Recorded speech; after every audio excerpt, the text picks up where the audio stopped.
علیکم ورحمۃ اللہ وبرکاتہ۔ محترم سامعین اکرام، امید کرتا ہوں کہ آپ تمام حضرات خیریت سے ہوں گے۔ پھر میں آپ حضرات کے سامنے اللہ کے رسول صلی اللہ تعالیٰ علیہ وآلہ وسلم کی حدیث پاک لے کر آیا ہوں۔ سماعت کریں۔ اللہ کے رسول صلی اللہ تعالیٰ علیہ وسلم فرماتے ہیں، ان اول الناس یقضی علیہ یوم القیامت رجل استشہد، یعنی سب سے پہلے قیامت کے دن ایک ایسے انسان کے بارے میں، ایک ایسے انسان کے متعلق حساب کیا جائے گا جو اللہ کی بارگاہ میں شہید ہو گیا ہو۔ یعنی سب سے پہلے قیامت کے دن ایک شہید کا حساب کیا جائے گا۔ فَأُتِيَ بِهِ فَعَرَّفَهُ نِعْمَهُ فَعَرَفَهَا قَالَ فَمَا عَمِلْتَ فِيهَا قَالَ قَاتَلْتُ فِيكَ حَتَّى اسْتُشْهِدْتُ قَالَ كَذَبْتَ وَلَكِنَّكَ قَاتَلْتَ لَن يُقَالَ جَرِيءٌ فقط قیل ثم امر به فسحب على وجهه حتى القي في النار، یعنی جب اس شہید کو اللہ کی بارگاہ میں لایا جائے گا اور اللہ رب العزت اس سے اپنی نعمتوں کا اقرار کرائے گا کہ میں نے تمہیں یہ نعمتیں دی، تم نے کیا کیا؟ تو وہ رب کی بارگاہ میں عرض کرے گا، مولا میں نے تیرے لیے میدان جنگ میں جا کر کے لڑائیاں کی، جہاد کیا، اور یہاں تک کہ میں قتل ہو گیا تیری بارگاہ میں۔ تیرے لیے میں نے یہ اتنا بہتر کام کیا کہ تیرے لیے میں قتل ہو گیا، لڑائی کر کے کفار کے ساتھ، تیرے دشمن کے ساتھ جنگ کیا، میدان جنگ میں جا کر اپنے گھر والوں کی محبت کو چھوڑ کر، خوشیوں کو کچل کر میں میدان جنگ میں جا کر اپنی جان کو قربان کیا، اپنی گردن کو تن سے جدا کیا۔ اللہ رب العزت ارشاد فرمائے گا کہ تو نے جھوٹ کہا، تو جھوٹ بولتا ہے، اس لیے کہ تو نے لڑائیاں اس لیے کی، تو نے جنگ اس لیے کی، تو شہید اس لیے ہوا کہ لوگ تجھے کیا کہیں؟ لوگ تجھے شہید کہیں، لوگ تجھے بہادر کہیں۔ تمہاری نیت یہ تھی، لوگوں نے تمہیں بہادر کہا، لوگ تمہیں بہادر کہہ دیا، پھر حکم ہوگا، فرشتوں کو حکم ہوگا کہ اسے منہ کے بل گھسیٹ کر جہنم کے کنارے میں پھینک دیا جائے، اسے پھینک دیا جائے گا۔ جیسے ایک کتا مرا ہوا ہوتا ہے، اس کے ٹانگ کو گھسیٹ کر جہنم میں پھینکا جاتا ہے، اس شہید کو ایسے ہی گھسیٹ کر جو ہے جہنم میں پھینک دیا جائے گا۔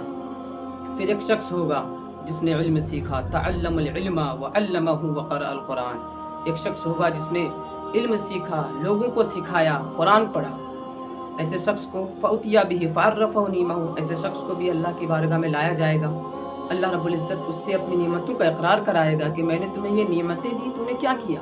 ان نعمتوں کے بدلے وہ کہے گا، مولا میں نے علم سیکھا، تعلمت العلم وعلمته، میں نے علم سیکھا، اس کو سکھایا، علم لوگوں کو سکھایا، وقرأت فیک القرآن، اور تیرے لیے قرآن پڑھا۔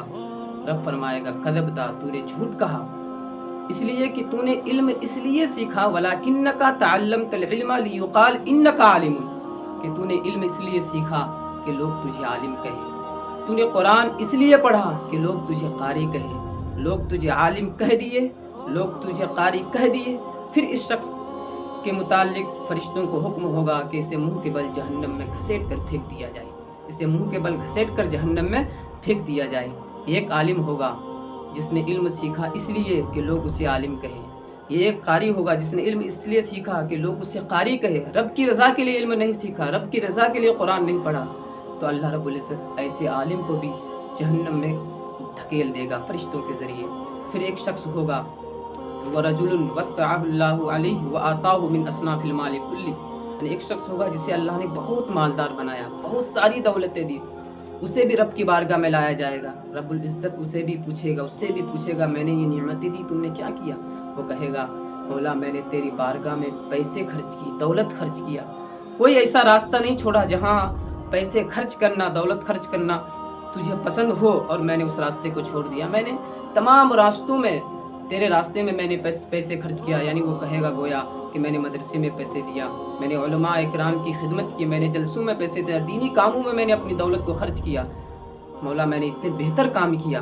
رب فرمائے گا، تو نے جھوٹ کہا، جھوٹ اس لیے کہا کہ تو نے پیسے دولت یہ خرچ اس لیے کیا کہ لوگ تجھے سخی کہیں، مالدار کہیں، لوگ تجھے سخی کہہ دیے ہیں، جاؤ اس کو بھی جہنم میں منہ کے بل گھسیٹ کر جہنم میں پھینک دو۔ فرشتے اسے بھی اس کے ساتھ بھی ایسا ہی کریں گے۔ تو میرے دوستوں، کہنے کا مطلب یہ ہے کہ یہ بہترین عمل، رب کی بارگاہ میں شہید ہونا، یہ بہترین عمل عالم بننا، قاری بننا، یہ بہترین عمل، بہترین کام رب کی بارگاہ میں پیسے خرچ کرنا، اگر اس میں ریا جیسی بو آ جائے، اس میں دکھاوا آ جائے، تو ایسے انسان کو جو ہے جنت کی نعمتوں سے ایسے انسان محروم ہو سکتا ہے۔ تو پھر ہماری کیا اوقات ہے؟ ہم اگر چھوٹے چھوٹے اعمال بھی کرتے ہیں، اگر اس میں ریا ہو تو یقین جانو مسلمانوں، وہ اعمال برباد جانے والے ہیں، وہ فائدہ آنے والا نہیں ہے۔ آج ہم سارے کام کرتے ہیں لیکن دکھاوا ہوتا ہے، دین کا کام ہو، دنیا کا کام ہو۔ اللہ کے رسول نے فرمایا ان اخوف ما اخاف علیکم الشرک الاصغر، قالوا یا رسول اللہ ما هو الشرک الاصغر، اللہ کے رسول نے فرمایا الریا، اللہ کے رسول فرماتے کہ مجھے تم پر سب سے زیادہ جس چیز کا خوف ہے وہ ہے شرک اصغر۔ لوگ صحابہ کرام نے پوچھا یا رسول اللہ وہ شرک اصغر کیا ہے؟ اللہ کے رسول نے فرمایا وہ ریا ہے، دکھاوا ہے۔ آج ہم دکھاوا کرتے ہیں، دین کا کام ہو، دنیا کا کام ہو۔ دعا کرتا ہوں رب قدیر کی بارگاہ میں اللہ رب العزت ہمیں ہر کام نیک نیتی سے، خلوصیت للہ، اللہ کے لیے خالص کرنے کی توفیق عطا فرمائے۔ السلام علیکم ورحمۃ اللہ۔